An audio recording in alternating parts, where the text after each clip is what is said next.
"If you can afford the worst room, I'll give you the suite," scoffed at the manager, unaware of who the black woman who had just entered the lobby of the prestigious Crestview Royal Hotel in the city center really was. Amara Vance, 34, had spent the last 15 minutes being systematically ignored at the front desk, while white guests who arrived after her were promptly attended to.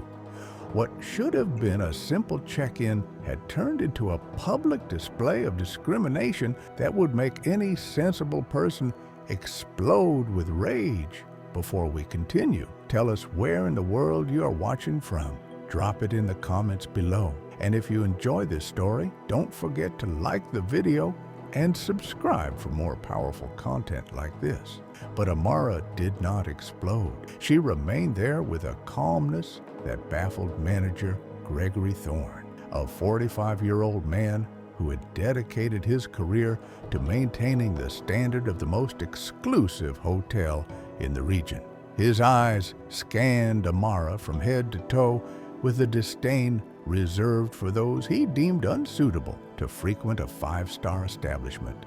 "Ma'am, our rooms cost at least $1,000 a night," Gregory said, deliberately raising his voice to ensure that other guests could hear. "Perhaps you'd be better off looking for something more affordable in the area." The suggestion was made with studied cruelty, accompanied by a smile that didn't reach his eyes. Around them, some guests stopped what they were doing to watch the awkward scene. A blonde executive whispered something to her colleague.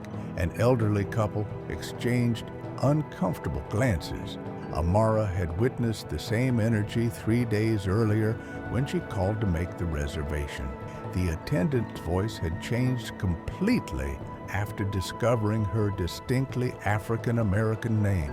Suddenly, there were no rooms available, only a waiting list that would never be called. That's why she decided to show up in person. She wanted to see with her own eyes how far these people's audacity would go. $1,000 is no problem, Amara replied simply, maintaining the same calm tone that was beginning to irritate Gregory. "I would like the best room available." Gregory let out an unpleasant laugh that echoed through the marble lobby. "You understand that we need guarantees, right? A premium credit card, proof of income, bank references." Each word was pronounced like an insurmountable barrier. So that's it, Amara thought.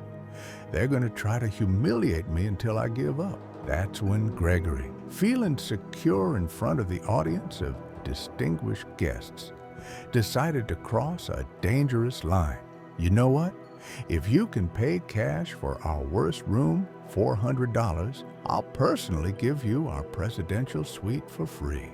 The cruel proposal provoked uncomfortable murmurs among those present.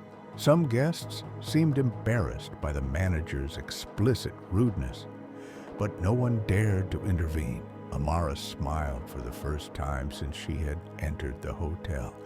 It was not a smile of embarrassment or nervousness, but something that made Gregory feel an inexplicable chill run down his spine. There was something in that look that he couldn't quite decipher, a deep confidence that didn't match the humiliating situation he had orchestrated. $400 cash for the worst room? Amara repeated calmly. "And if I succeed, I get the presidential suite for free." "Exactly," Gregory replied, regaining his arrogance. "But when you fail, I hope you use the back exit. We don't want any more embarrassment." What Gregory didn't know was that Amara had recorded the entire conversation on her cell phone, discreetly placed on the counter. What he didn't realize was that this mocking bet would become the most expensive mistake of his professional life. There, in front of all the contemptuous stares, Amara stood firm like someone guarding a secret too powerful to be revealed before the right time. Amara calmly walked over to the nearest leather sofa and sat down, placing her purse on her lap with the same naturalness as someone who was at home. The gesture completely disarmed Gregory, who expected to see her stumble over apologies or run out the door. "What do you think you're doing?" Gregory asked, his voice rising a half tone. "You can't just sit there as if you own the place." "I'm organizing my documents for payment," Amara replied, opening her purse with deliberately slow movements. $400 in cash. "Isn't that what you said?" The entire reception area stopped to watch. An executive checking her emails on her cell phone looked up. The elderly couple near the elevator paused their conversation. Even the cleaning staff slowed down, pretending to arrange the ornamental plants so they could watch the scene. Gregory felt the first tightness in his chest. There was something about this woman's calmness that deeply unsettled him. During 15 years of managing luxury hotels, he had developed an infallible radar for identifying who belonged in that environment. But Amara didn't fit into any category he knew. She didn't show the nervousness of someone who was out of their element. She didn't show the anger of someone who felt wronged. Just a tranquility that was beginning to make Gregory wonder if he had underestimated something important. "Look," a guest whispered to her husband, "the manager is clearly being prejudiced against her." "Awkward," replied the man, shaking his head. "In the middle of 2024. Gregory heard the comments and felt a twinge of irritation. Those people didn't understand that he was protecting the establishment standards. It wasn't discrimination, it was maintaining quality. At least, that's what he kept telling himself. Amara took a neat envelope and a leather wallet out of her purse. Her movements were precise, like someone accustomed to handling important documents. Gregory watched, trying to find signs of nervousness or hesitation, but found only professional efficiency. 3 years earlier, Amara had experienced a similar situation at a restaurant in another city. The maitre d' had discreetly suggested that she would be more comfortable at an establishment more suited to her profile. At the time, she had left without making a fuss, swallowing the humiliation as yet another lesson about the limits imposed by society. But much had changed in 3 years, especially after her consulting firm began to grow exponentially, after she began to frequent the same social circles as the people who had previously excluded her, after she learned that dignity is not asked for, it is imposed. "Ma'am," said Gregory, approaching with long strides, "I cannot allow you to turn our reception area into your personal waiting room. If you can't afford it, you'll have to leave." The word "afford" was uttered with such disdain that it caused murmurs of disapproval among the guests. An elderly lady whispered to her companion, "How unnecessarily rude." Amara looked up calmly. "Mr. Thorne, I read your name on your badge. I did exactly as you suggested. I am preparing to pay $400 in cash for the worst room. Or were you lying about the bet?" Question cut through the air like a knife. Gregory realized he had put himself in a delicate situation. Backing down now would be admitting he had lied. Insisting meant risking that she actually had the money, which would make his public humiliation even more embarrassing. "Of course I wasn't lying," he replied, forcing a confident smile. "But I must warn you that our worst room is still superior to most hotels that people like you usually frequent." The comment provoked more uncomfortable murmurs. A businessman muttered something about inadequate service to his wife. A young executive shook her head and cleared its approval. Amara smiled again, that same smile that made Gregory feel like he was losing a game whose rules he didn't fully understand. "People like me," Amara repeated, savoring the words. "And what kind of person am I, Mr. Thorne?" The question left Gregory speechless. Anything he said would dig him even deeper into the hole he had dug for himself. He opted to change tactics. Well, I must inform you that cash payments require additional verification, he said, trying to regain some control. Anti-fraud policies. You know how it is. Of course, Amara agreed, taking her cell phone out of her purse. I can call my bank to confirm the legitimacy of the funds if necessary. Or would you prefer that I contact my attorney to document this entire process that I'm going through? The mention of an attorney made Gregory gulp. The last thing the hotel needed was legal trouble involving discrimination, especially with so many witnesses present. No, that won't be necessary, he muttered, realizing that every move he made only deepened his situation. That's when Amara did something unexpected. She stood up, walked over to the front desk, and placed the envelope on the marble counter. The sound echoed in the quiet room like a hammer striking. $400, she said simply, as promised. Gregory stared at the envelope as if it were a booby trap. His hands trembled slightly as he opened it, revealing bills organized in groups of $50. The money was there, real, countable, irrefutable. The lobby erupted in murmurs. Some guests approached to get a better look. Gregory felt as if the floor were disappearing beneath his feet. But Amara wasn't finished. She took a card out of her wallet and placed it next to the money. My ID, she said. Amara Vance, CEO of Vance Strategic Solutions. In case you need to verify my credibility. The impact was immediate. Some people in the reception area recognized the name of the company. One executive whispered, Vance Strategic. It's one of the most respected consultant firms on the East Coast. Gregory was as white as a sheet. CEO, a word that echoed in his mind like a funeral bell announcing the end of his career.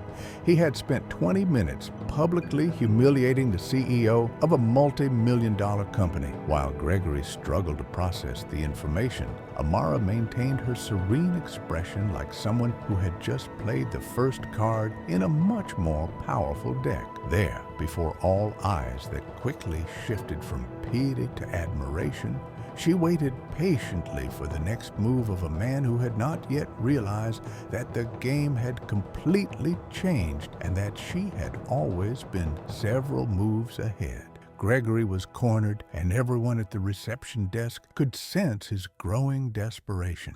The manager, who had spent the entire morning humiliating Amara, was now visibly sweating as he tried to find a way out that simply did not exist. His hands trembled as he held the $400 as if they were evidence of his own professional incompetence.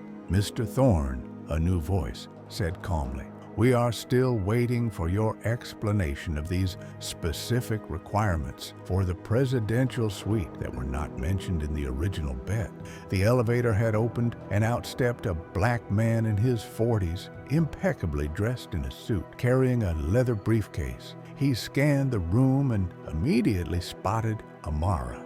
Amara Vance, he said, walking directly toward her with a warm smile. What a surprise to find you here. Amara turned and her face lit up with genuine recognition. David Chen, how are you?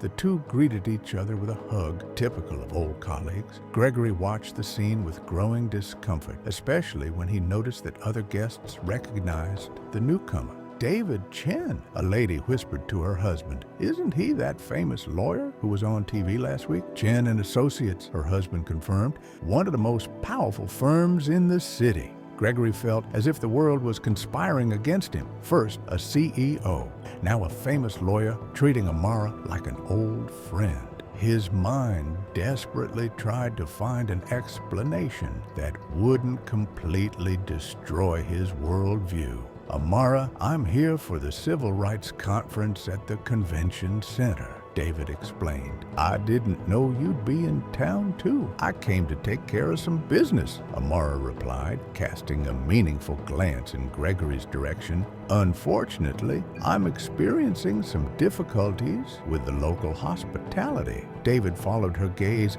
and immediately sensed the tension in the air.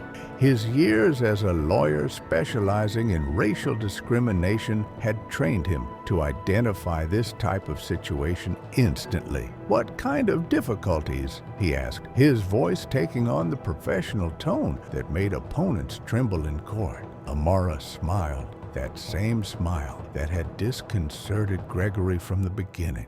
"Mr. Thorne here made a bet with me. If I could pay $400 cash for the worst room, he would give me the presidential suite for free. And," David encouraged, already anticipating the outcome, "I paid. He's refusing to honor the agreement." David turned to Gregory with an expression that made the manager take an involuntary step backward. "Mr. Thorne," David said, his voice sharp, "I'm David Chen from Chen & Associates. I'm sure there's some misunderstanding here. Ms. Vance is one of the most respected businesswomen in the country. Surely there would be no reason to question her word or her financial ability."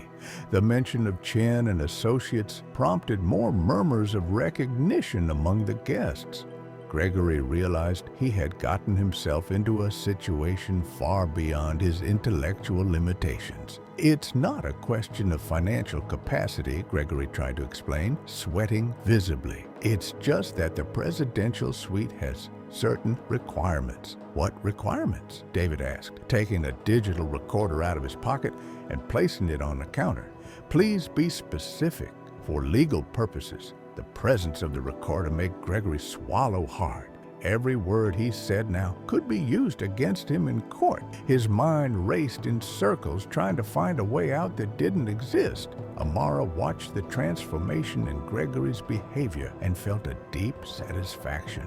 For years, she had been forced to swallow similar humiliations because she lacked the resources to defend herself adequately. Now, with her company thriving and powerful allies, the dynamic had completely changed. 3 years earlier, when her consulting firm was still in its infancy, she had developed a specific protocol for situations of discrimination: recordings, documentation, witnesses, and whenever possible, the involvement of specialized lawyers. Each episode of Prejudice had become a practical lesson in how to build solid legal cases. "Mr. Thorne is explaining the specific requirements of the presidential suite to me," Amara said to David, maintaining a perfectly polite tone. "Apparently, there are criteria that were not mentioned when he made the original bet." David nodded, taking notes on a small pad. "Retroactive criteria are always interesting from a legal standpoint. Continue, Mr. Thorne." "I'm documenting everything." Gregory realized he had dug himself into such a deep hole that he could no longer see the surface. The surrounding guests watched with a mixture of fascination and horror, like people watching a car accident in slow motion.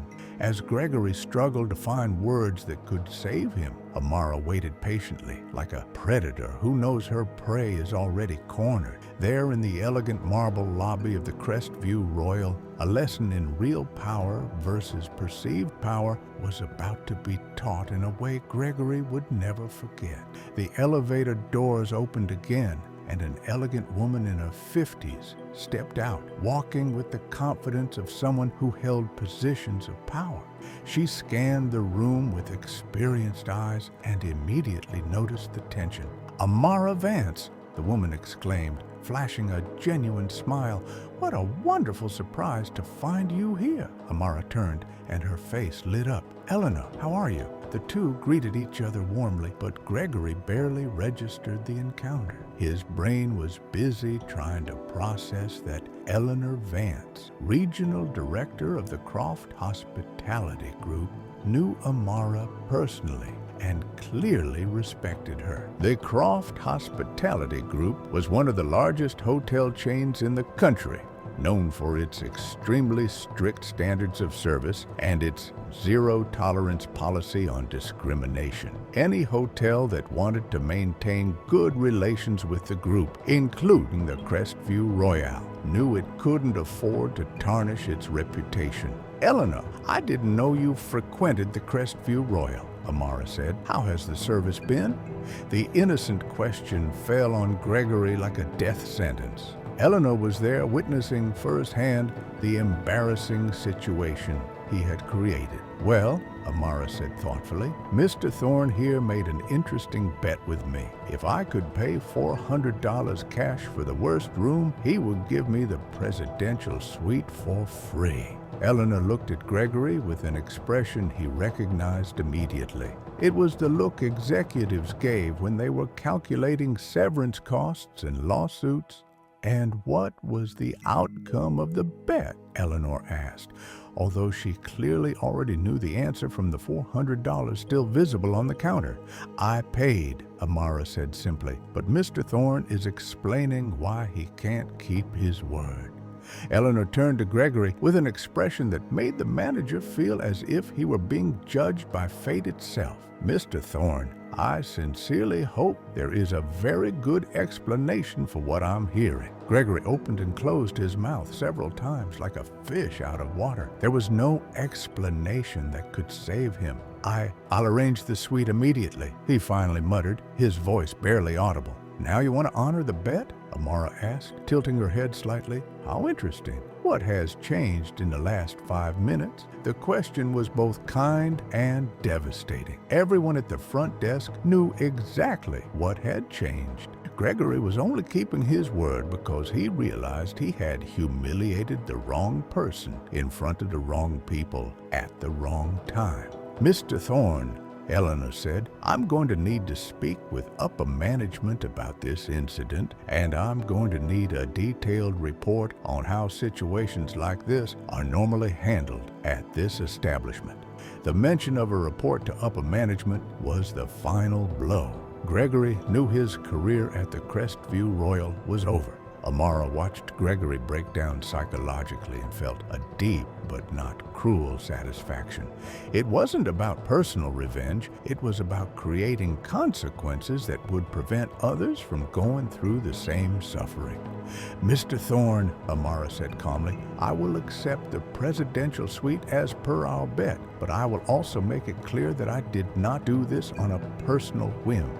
She turned to the entire reception, ensuring that everyone heard her next words. I did it because how many other people are treated this way on a daily basis? How many families, elderly people, young people, people who don't have the resources I have to defend themselves? You didn't just discriminate against me because of my color. You revealed a pattern of behavior that likely affects dozens of people who pass through here. The silence in the reception area was absolute. Amara then took out her cell phone and showed the screen for everyone to see. As I mentioned to Mr. Chen, I documented our entire interaction, she said, pressing the play button. Gregory's voice echoed clearly throughout the room. If you can afford the worst room, I'll give you the suite, followed by his prejudiced comments about people like you and establishment standards. The impact was devastating. Mr. Thorne, Eleanor finally said, consider yourself formally notified. The Croft Hospitality Group does not partner with establishments that tolerate this type of discriminatory behavior. 6 months later, Amara returned to the Crestview Royal for a business conference. The reception area had been completely renovated, not just physically, but culturally. A gold plaque near the entrance announced Universal Dignity Policy. All guests are treated with equal respect regardless of appearance or origin. The new manager greeted her with a genuine smile. Ms. Vance, it's an honor to have you with us again. Eleanor appeared in the lobby, greeting Amara warmly. I hear Gregory is working as a receptionist at a roadside motel in the countryside, she commented discreetly. Apparently, no quality hotel wants to hire him after what happened. Amara nodded thoughtfully. That evening, during her speech at the conference, Amara shared her experience. Discrimination thrives because people like Gregory never face real consequences. Change only happens when prejudice has a price. Her company had grown 200% in the last year, with contracts from large corporations seeking inclusion consulting, many of them motivated by the story that had gone viral. Gregory had learned the hard way that underestimating someone based on appearance can cost you everything. Amara proved that the best response to prejudice is not anger, but success so great that it forces the world to recognize your value?